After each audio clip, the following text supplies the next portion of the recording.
જય દ્વારકાધીશ મિત્રો, ની રિપ્લેસમેન્ટ સર્જરી પછી એટલે કે ગોઠણનો સાંધો બદલ્યા પછી તમને અહીંયાથી જે બતાવીએ છીએ 3 એક્સરસાઇઝ તમે રેગ્યુલર કરવાથી તમને ની રિપ્લેસમેન્ટ સર્જરીમાં બહુ સારો એવો રિસ્પોન્સ મળશે અને તમને દુખાવામાં અને સોજામાં પણ સારો એવો ફાયદો થશે. પહેલી એક્સરસાઇઝમાં આવી રીતે સપોર્ટ સાથે ઊભું રહેવાનું છે. પછી પગ આવી રીતે વારા ફરતી વાળવાનો છે.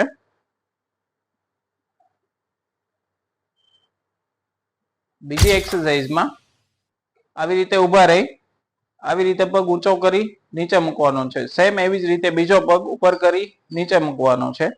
આવી રીતે ત્રીજી એક્સરસાઇઝમાં આવી રીતે લાઈનમાં પગ પડે એવી રીતે ચાલવાનું છે.